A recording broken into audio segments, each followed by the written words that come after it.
A ballerina's perspective, from performing with New York City Ballet and Alvin Ailey American Dance Theater to publishing poetry books and mentoring kids and teens. Join us in a weekly discussion with experts to gain mental health clarity and achieve growth and moral consciousness. Give our show a 5 stars, comment, share, and come along for the ride. Welcome back to another episode of the Growth, Grace, and Gratitude podcast. Today we have Richard Decker, who brings over 40 years of experience building and scaling businesses across fitness, hospitality, and tech. These days, his focus is human connection, seeing the growing discomfort with hypervisible and transactional dating. Richard founded Authentic, a platform that reimagines modern dating through private, intentional introductions, keeping personal lives protected until genuine alignment is found.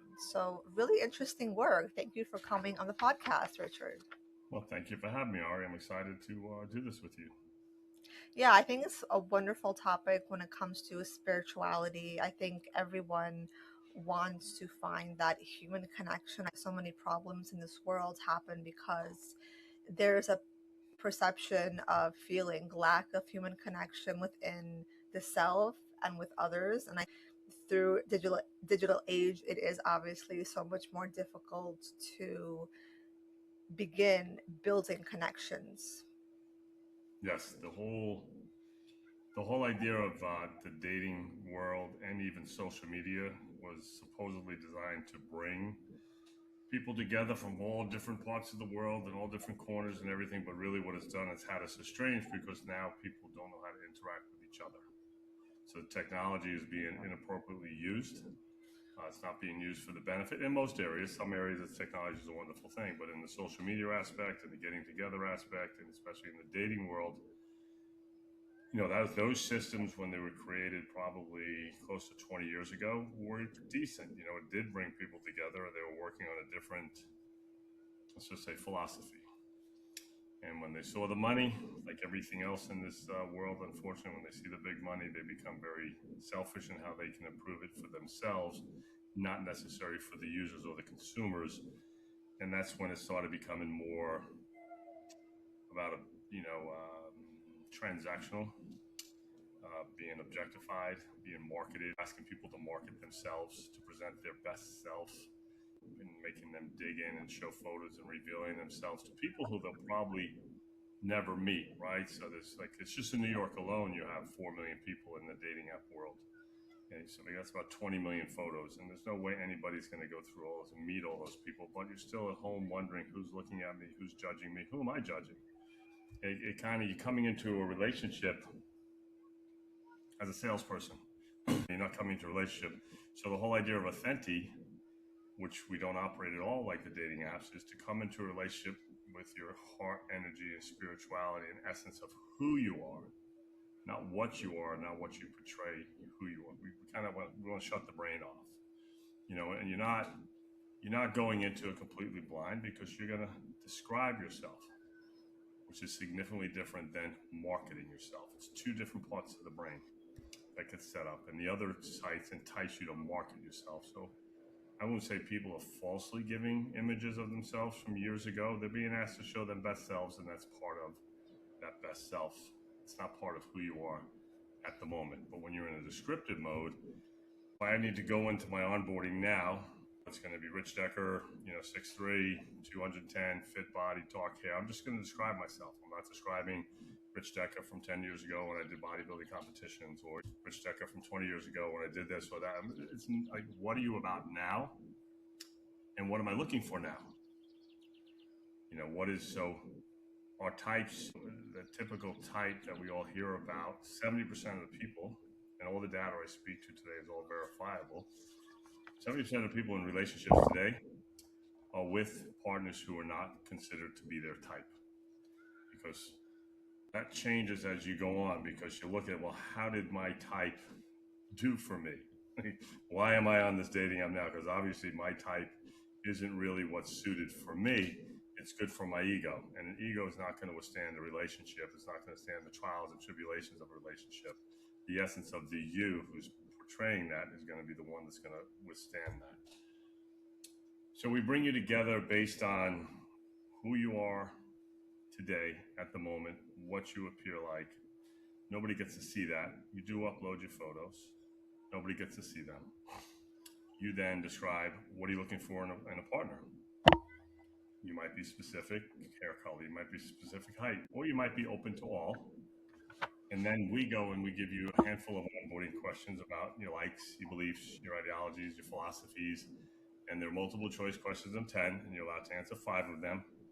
And then we see, okay, Ari and Rich, they match each other's physicality requests, they match their age requests, and they really hit these questions pretty good. They're like matching like 55%. And then you'll get a notification from us.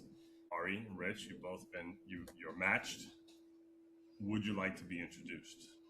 And we get to decide based on looking at now we're not judging by a profile. We just know that we've matched 60%. Was that physicality? Was that likes? Was that beliefs? We just know that there's a high percentage chance that we've been it's kind of like back in the day when relationships before electronics were in the industry, you were recommended by a friend or a cousin or a neighbor or a coworker. So people knew. So we're kind of like that friend in the middle, right? So Authentic is that friend in the middle, kind of know about Rich, we know about Ari. And then we bring you together. And then as you start having dialogue, maybe that percentage goes from 60 to 65 to 70%. Over 70%, it's called the spark reveal, which is a patented algorithm that we have. That's now going to say you have the ability to reveal more of yourself.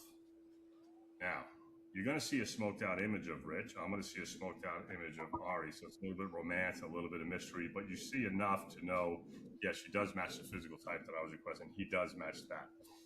After the 70%, what is it you want to share? Is it your last name?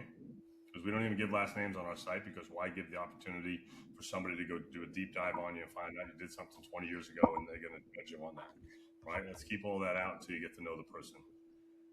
And that's really what it's about. And now when we go to share photos, maybe you and I talked about, we're both in spirituality. So I'm going to show you a picture when I was traveling through Sedona and doing the Red Rocks, and you're going to show me a picture when you were doing Machu Picchu. So we're showing pictures that we're informed that this is something we've talked about, right?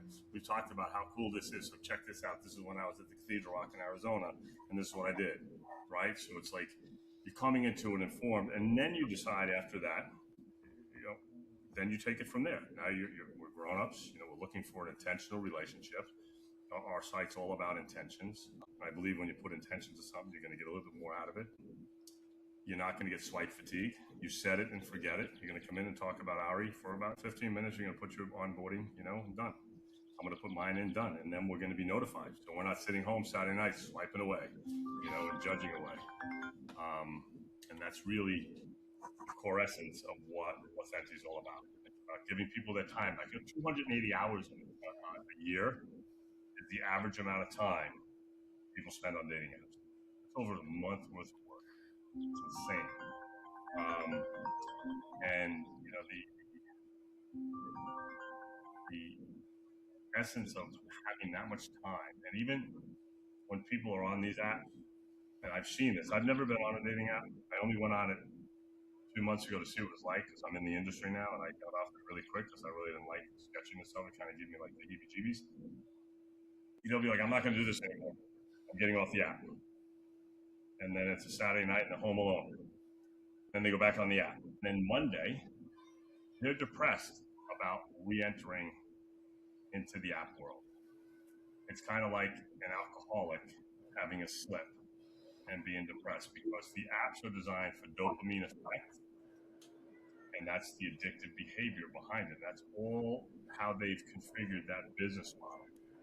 And they configured the business model for the transactional hookup, which is great. There's going to be a lot of people who still want that. But for the people who want intentional, long-term, long-lasting relationships, you need privacy, you need integrity. There's no reason why your coworker or your boss should see your profile if you're up and coming in the business world and say in any major city. Why should a kid in their late 20s or 30s looking for a relationship have the mailroom or even their boss checking out their photos? You're newly divorced. You want to have some privacy. You don't want people to know. You don't want the drama with your ex that you're on a dating app now. Unfortunately, there's a lot of people getting widowed at younger ages nowadays between natural deaths, all different accidents. Everybody has an opinion on when you should re-enter the dating world. You know, if you're in a spiritual sense, you don't need that year off or time off. You maybe 2, 3 months. You find that love or that click, but you don't want to disregard. I call it to disregard the good opinion of others. Now, nobody's going to know you're on our site except for that intentional connection that you're being introduced to. And we're all about that too. We're all about privacy and integrity and decency, safety. You can't be introduced to somebody until you become a paying member. With the other sites, you can look at everybody for free until you decide. Amazing. Yeah, thank you so much for explaining and laying that out. I think it's really interesting when up and coming entrepreneurs are starting a new project when it comes to like dating relationships. I think it's fantastic. And yes, technology is amazing when it is in a way holistically understood. What is the value of it? And I think when we go through different periods in our lives and we are searching for connection, we have to be careful not to be kind of tied into that addiction personality and kind of stay true to ourselves and choosing self growth and understanding who we are. Because I think at the core, when we want to find connection, we obviously are gonna like look at all the avenues, all the dating sites, all the potentials that are open. So yeah, I think it's really interesting how we have to first figure out who we are, what we want, and like understand the value of our time and how we like to, I guess, build relationships with others.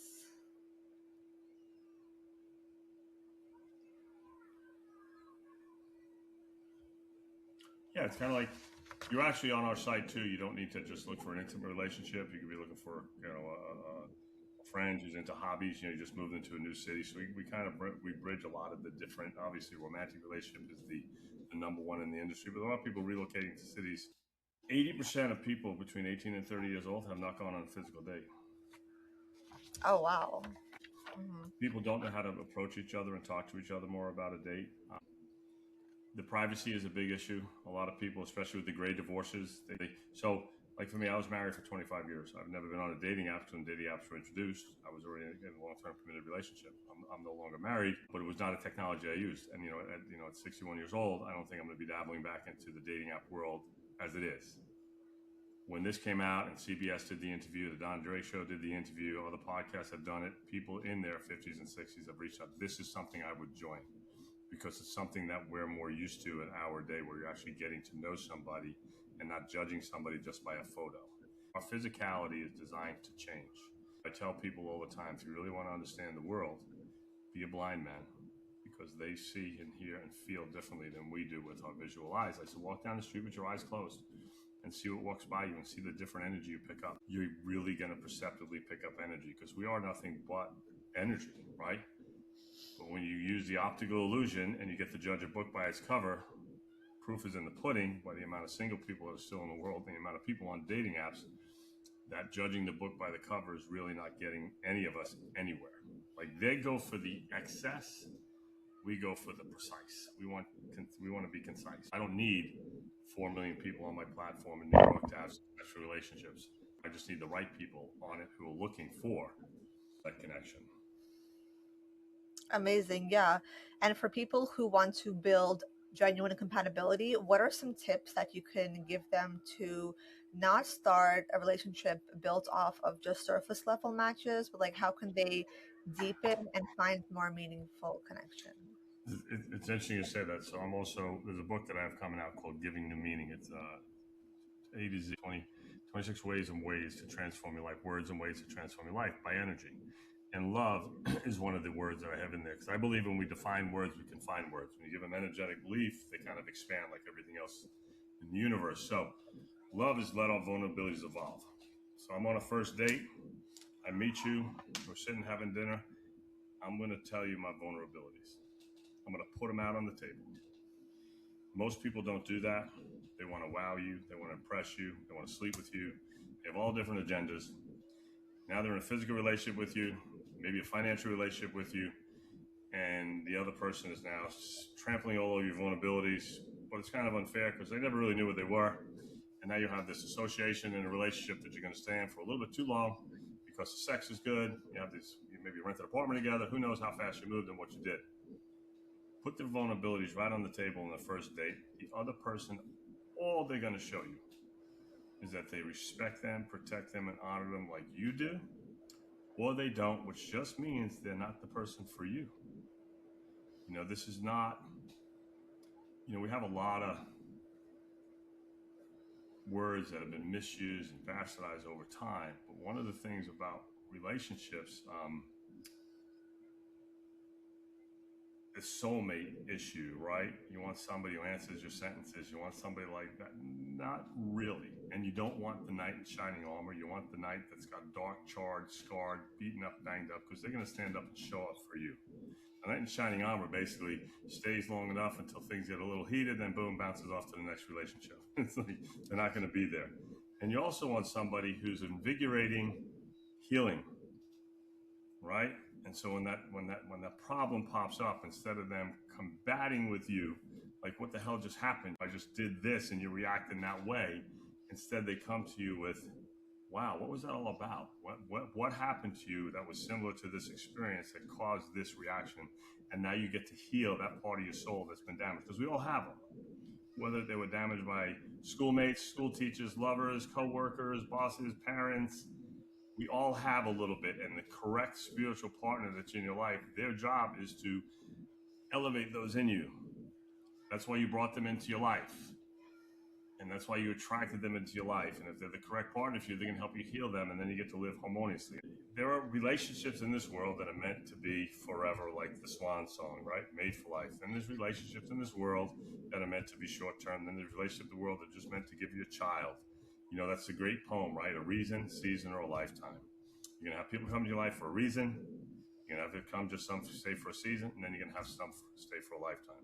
Like, my first relationship was 25 years, my first long-term relationship with two wonderful children at 32 and 30 years old. The relationship served the purpose it was supposed to serve and just ran out of the love it was supposed to do. And you don't need to stay in something if you don't have the love anymore, right? Because then you're really showing something that's not there. And you work on it, though. You just don't bail. You work. You give it a couple of years of therapy. You see if you turn over every stone, because one thing in life we don't want to have is regrets. You don't want to look back and say, oh, I should have done that. I should have stayed with her. You know, you don't want to be the grass is greener on the other side person. You work on it. And my next relationship lasted less than 5 years, but I got another two wonderful children out of it. And I get along with that person, but we just never had those conversations, and COVID got thrown in, and unexpected pregnancy. I got a daughter out of the deal. I got a beautiful son. You know, maybe that was the exact purpose and the reason why this person came into my life. I'm the guy that's supposed to be learn from these children, the things that they bring into me, because children are nothing but our teachers. They bring us things. We are not their teachers. If anything, we hamper their growth. When I came out of my mother's womb, all 6'3", 220 pounds of me was there. I was just disguised as a 9-pound baby, but all my physicality was there. And also all my wisdom was there. But the problem is they couldn't suppress my physicality, but they could damper my knowledge by their religions, their beliefs, their efficacies, and everybody from school teachers to everybody try and shape and mold us instead of just have trust that this child who's entering the world, who's more connected to the spiritual universe than we are, is actually bringing us exactly what we need. Like, they're our teacher. And we need to keep them away from harm's way, because the physical world is a dangerous place. But we need to look at them for spiritual guidance, because they're so much closer to the universe than we are, because we've been distant. And maybe if you're fortunate like me, you go through some really painstakingly hard times, you go inwards so you don't go without. You know, you got to go within so you're not without. Some people never go in. Some people live in their life of comfort and pain. I'm a knowledge seeker. I knew nothing about the dating app world. I found out about it. I produced an app. I designed it myself. I wasn't a tech guy. The knowledge came through to me because I put my mind, this is what I want to do. I put my energy, this is what I want to do. And when you have a feeling, it's going to reveal. Whatever you feel, you're going to reveal. I'm a serial entrepreneur since 1982. I've never worked for anybody. Came from a lower middle class family, sweat equity into my first restaurant, and then bought it 6 months later. But I knew nothing about any business that I was in until I decided I should be getting in this business. I'm doing another one right now. Right now, there's another app coming out right now. It's in the let's just say the health industry. And again, knew nothing about it.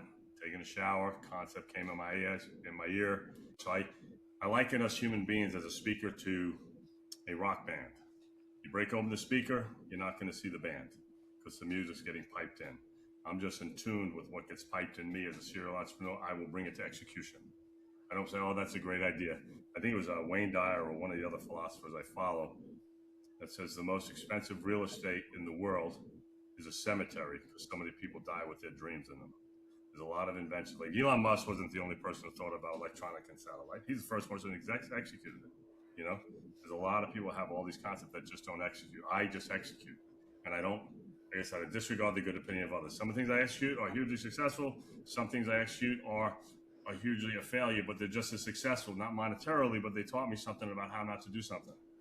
I have not learned from any of the businesses. Some I put in a lot of bank, and some I put in a lot of education. I never went to school, so I'm either getting educated on the street or I'm getting funded by the street, you know? And like I said, and everything I've ever done, I've written books. I barely graduated high school. I cut class so many times. I was not I couldn't follow directions, you know? And yeah, it's just have that self-belief, and you know, the cup which runneth over. But love is always the scariest one because there's so many different beliefs, intuitions, faiths, anything you want to call about it, instead of just, you know, whenever I met a woman and I had something for her, I felt it inside. I didn't feel it in my head. I didn't get a headache. I didn't say, oh my God, she's so attractive. She's so soft. My head is killing me. I got like a feeling, you know? And when the relationship was ending, I was getting the feelings probably 6 months before the relationship should end. Like, this energy connection is not here anymore. Our tentacles aren't attached anymore. She's moving on. She's doing something. We intuitively know, but again, we tend to only listen to our inner selves when it's something good. When it's something not good, we go to fear, and then we just false expectations appear real, and we leave it. My acronym for fear is face everything and rejoice, because if I'm getting scared, that means my spider senses need to be on time. There's either danger approaching me physically, or there's a financial thing that's scaring me, which could just be success.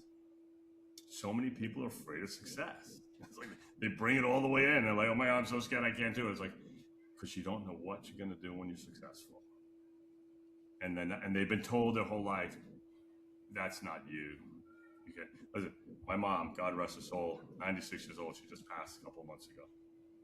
I've owned, I don't even know how to tell you how many businesses. I know I've employed over thousands of employees. If you met her, within 5 minutes, she would say, I always wanted Richard to be a lawyer. I don't know why he's wasted his time doing all this dreaming and creating businesses. He would have been a great lawyer. That's a suppression. But I stepped away from that. And the best compliment she ever gave me is she says, you're nothing but a dreamer, Richard. And I said, yeah, well, dreamers are the ones that make the 1% of society happen. Because we grab hold of it and we just bring it to fruition without, the outcome's not in me. My job is to bring it to fruition. Outcomes out of my hands.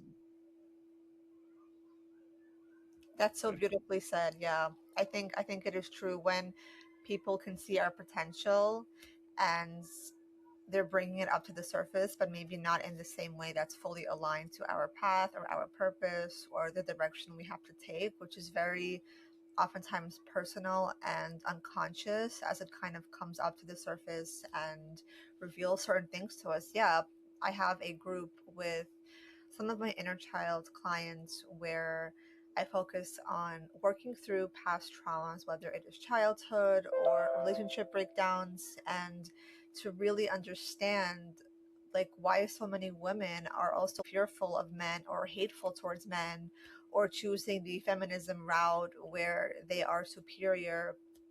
I think all of these divisive strategies are not holistic in any way in terms of bringing in energetically and physically a match, because then it's like they're detaching themselves from the equation of a healthy relationship. So I'm working with them and asking them, where did you first get this idea that there's this big competition or this big space between you? Because sometimes it comes from their own inner family. Sometimes it comes from school, what they're taught, friends, groups of people that just continue that narrative. So yeah, it's so important to understand like what are your beliefs when it comes to building a relationship, a partnership, and how do you feel yourself about the opposite gender, your own values, their values, because it really does signify what kind of relationship you're going to build based on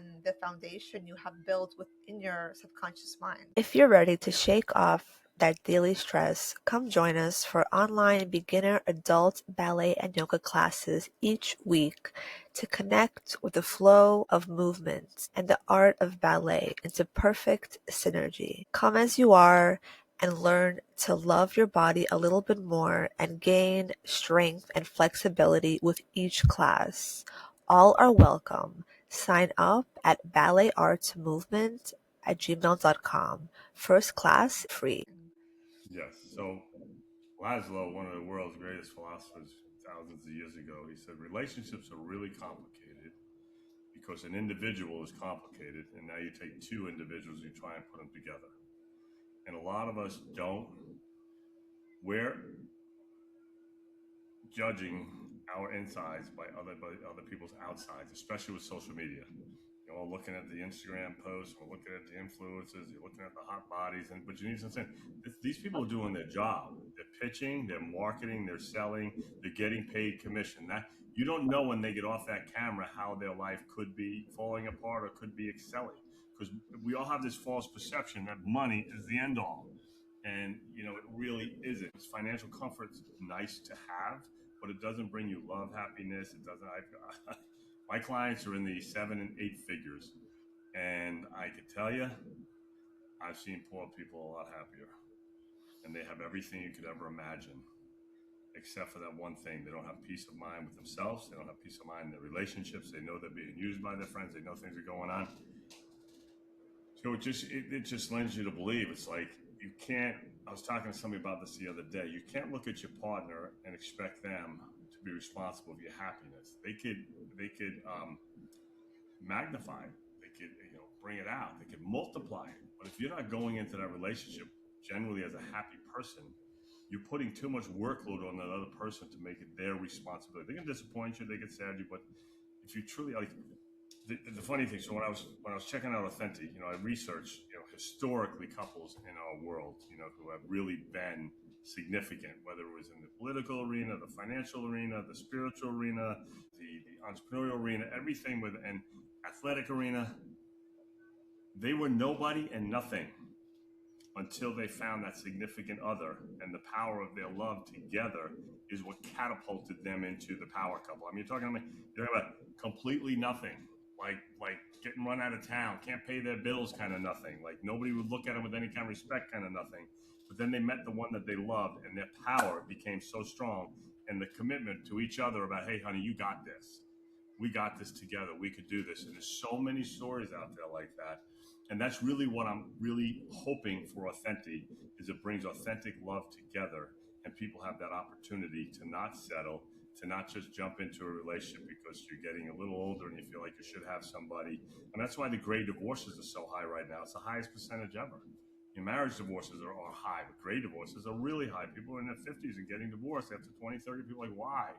And I get it, because I got divorced after 25 years. It's like, if you're going to be fighting all the time, and we were 50 and my wife was 54, it's like, if you only have a physical relationship, but you don't have the communicative and compassionate and understanding relationship, you don't want to wait another 20 years before you bounce. You got to make a decision that's going to benefit both of you. And it was a painful decision, but I got to tell you, me and my ex became two completely holistically different people, because now we had to go inside and see what makes us tick. The world of relationships are very interesting right now. I'm hoping using technology the way so people look at it, wow, you're just using AI. I am. I built it with AI, and I'm using AI on the back engine, but I'm using it directed by human interface. The humans are telling us what we want. So my AI is called accelerated intelligence or amplified intelligence, not artificial, because we're not looking for anything out there to give us the answers. You're giving me the answers. I'm providing my answers. We're providing what we want. That amplified intelligence is be able to make it happen really fast. You could go through a database to 1,000 people and say, out of these 1,000 people, 4 of them match Ari's decisions. Something I couldn't have done 5 years ago. So instead of me sitting there swiping through 1,000 people to find that 4 people that I like, my amplified intelligence is going to do it for me. Just like the app I'm doing in the health industry, there's nothing artificial about what we're doing. It's amplified intelligence. I couldn't have done this 5 years ago. Now within 10 seconds, I could get all the answers I need to get based on the input that I'm putting in. I'm not using it like a search engine. We're putting in the information. We're human-led, and we're putting it in. And that human-led information is now getting computed at lightning speed to bring us that potential partner, instead of us putting 280 hours a year trying to find that one and having so much rejection, not being swiped, depression. If you really look into the dating app world, it's just as bad as any kind of drug addiction you ever see. Yeah, I think it is true. If you're looking at it with an unbalanced mind, yeah, it could be really bad for sure. That's why it's so important to really not externalize when it comes to the idea of connecting with people online. It is amazing possibility, but as long as like you have a already somewhat balanced spiritual mindset, because then of course, like you said, it's very addiction oriented. It's very easy to become addicted, because in a way it's like AI computerized, yeah, for sure. So like when I talk to my clients and I tell them, if you want to go the online route and you feel like you want to meet people that way, totally do it, try it, but give yourself like 10-15 minutes and that's it, like no longer, because then your mind gets really overwhelmed, and yes, depression and all these negative feelings come up for sure. And I think when people do have this addiction oriented perspective, take a step back and see like, what are you avoiding by staying there for so long? Like, what could you be doing with your time where you actually could meet in the natural world? Like, what are your hobbies? What are your passions? Like, I grew up dancing professional ballet, so I opened up a community where we would just, dance outdoors, especially during the summer. It's so beautiful. It's like, bring your friends, bring your partner, bring anybody. And I think doing something you love can also help to build like meaningful connections, relationships, because you're also aligned with yourself. So I think on the journey towards relationship, it's also so important to parallel your own journey with yourself, and what are you working on achieving, like from within, finding that somatic healing, for example, with dance or whatever people like doing. Some people love going to museums or like art shows. It's like, figure out what your passions are, and you can even build connections there. So that I think that's a great tip as well. Yes. The the idea of getting together with somebody is so fearful right now in society. Like, one of the things now, which is really big, is this ghosting thing. So these are terms, ghosting, love bombing, terminology I never heard when we were growing up. Okay. So we designed, it's just being added to our web base now. It's not being put into the app, because the app is about authentic, intentional connections. This is called authentic connections. Now, you and I meet at a restaurant, or we meet at a dance, we meet at some event. We've now physically seen each other and know there's some kind of energetic connection, and there's phone numbers shared. And then we have a couple of texts, and then the ghosting starts, because the fear sets in. I don't know this guy. I didn't know him. I don't know her. And then so what we do with authentic connections, you don't exchange phone numbers. You have a QR code into a private chat room that's only enabling you to go in to talk to Rich. If I give it to 2 people, there's another chat room open, another chat room open. So then we stay in that protected arena until Ari decides Rich is a good guy. Rich says Ari is a good person. We do have good intentions towards each other. Let's move this relationship forward. So we're trying to eliminate the ghosting, because the problem isn't just in the technological world. It's in the real world. It's in the real everyday world. People don't know how to respond. It's amazing how we've been trained as human beings. We could look at a flower, which is the simplest organism on the planet, and say, wow, what a beautiful flower. Right? Look at that flower. We're in a grocery store line, and there's somebody who's beautiful. God forbid you say to the most complex organism on the planet, which is the human body, You look amazing. How will we train them? Well, this little girl who just walked in here, my little daughter, her and her friends do nothing but hugs and loves. They all love each other, the boys, the girls. They're 5, 6 years old, black, white, doesn't matter. Because they're still in that love. They haven't learned yet from their elders, why you shouldn't like that person or you shouldn't go near that person or don't let somebody talk to you like that. So it always just amazed me about that, the human thing, because it's like, just to say to somebody, your hair looks great, or you're beautiful, anything that's complimentary. Same thing you said to that flower. I have attractive friends, and if I'm on a date with you, and somebody else is admiring you or looking at you, that's a compliment. Because I'm not insecure. Other people have to look at you. It's like, we're in a world that's okay. It's like, what you see so many people get so upset, what are you looking at my girl for? That girl is like, dude, first of all, this relationship isn't going to last because she's not going to like that. It's like, and it's just, that's how this human being behaves. Territorial, possessive. None of those are going to work in a relationship. The old adage, if you love something, set it free, if it come back to you, is true love. And that's really true.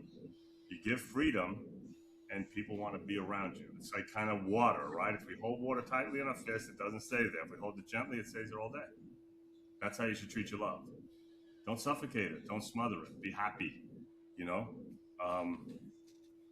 It's just, I just find it to be really interesting. I'm really excited about Authentic because, like I said, I was never a tech guy. I built it myself. I hired a dev company to do the back end of it because I was so interested in it, and I was told it was $250,000 in 6 months before I got to market. And I'm like, wait a minute, this whole AI world's out there now, and I'm not stupid. I can figure this out. So I had like 12 different AI tools. I put the whole thing together, went back to the same dev company, and they're like, yeah, give us $20,000, we'll give you a market in 6 weeks. And now we're in market already. And now I'm having podcast interviews. I'm on CBS doing interviews. I got, major publications, the journalists are calling me for interviews because this is needed. It's kind of like when Uber came into the taxi world. They didn't compete with taxis, they just replaced them. Because taxis proved there was a service that was needed, but it was inappropriately treating their customers. When Netflix came into Blockbuster's universe, Blockbuster, 85% of their revenue was from late fees. Netflix didn't compete with Blockbuster, they just replaced them. I'm not here to compete. One guy owns Tinder, Bumble, and Hinge. It's called the Match Company. I'm not here to compete with him. He's a billionaire. I can't compete with him. When I could go and just replace him with a better service because he's not providing this for people. So, and that's every business in the world. It used to be businesses, Fortune 500 companies would last up to 30 years before getting replaced.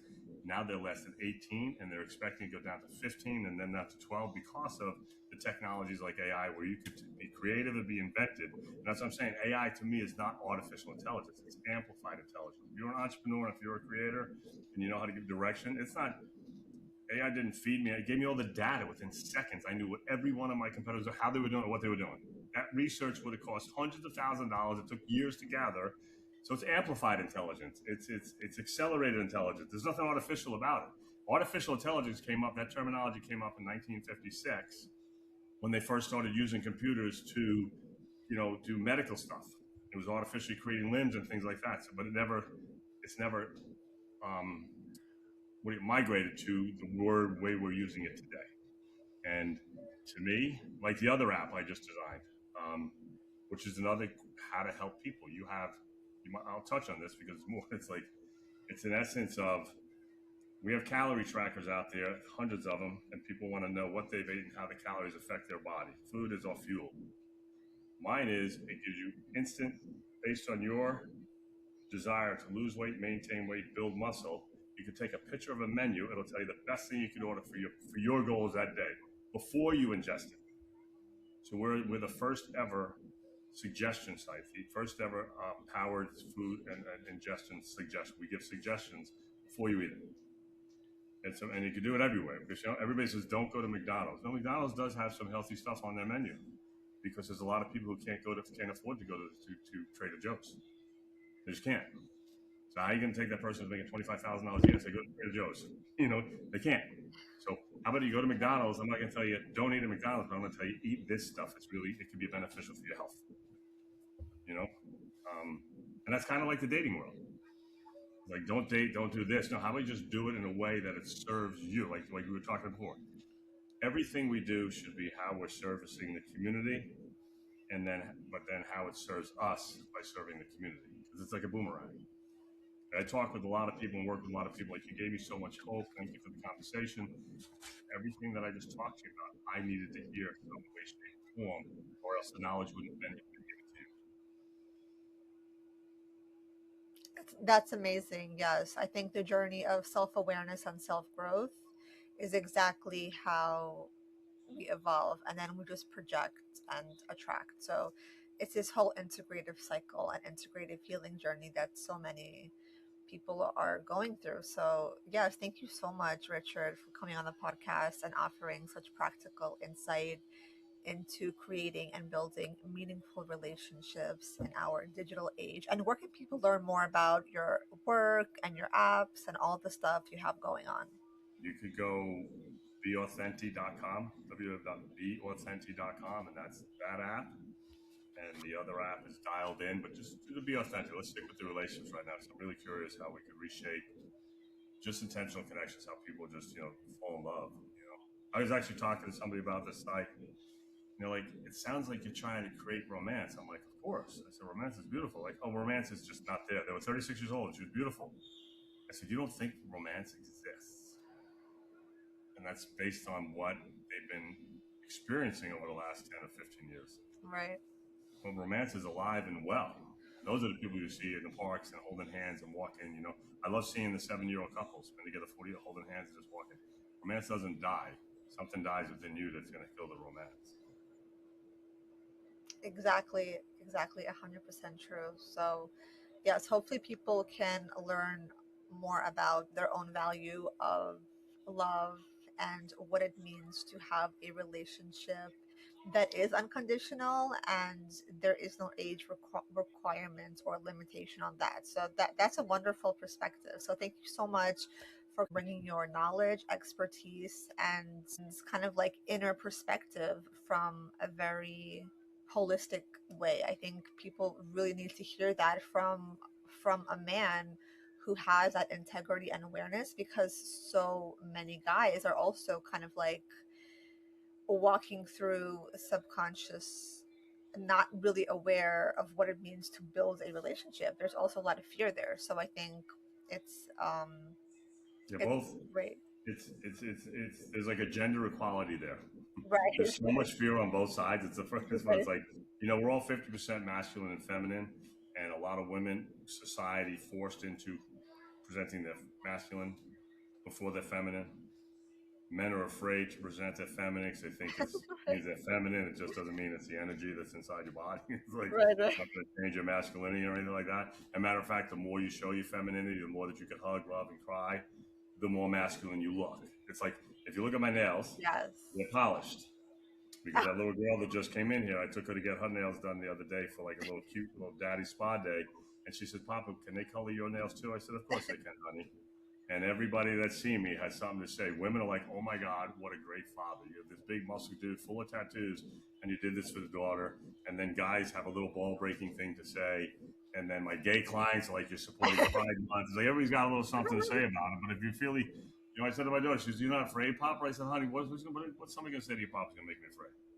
I said, I'm doing this because I love you, and we're going to have fun with it. I said, now, but the thing is, it's a week old now. Today she told me, can we do your nails again, Papa? And now I got to talk to her. That's so great.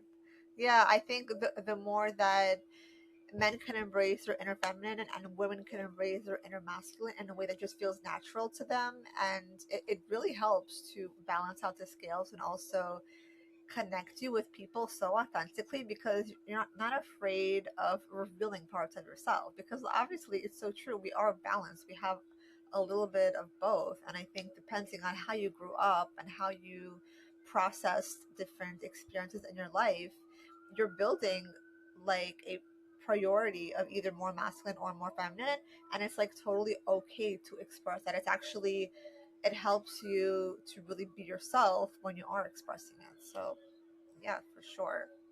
True.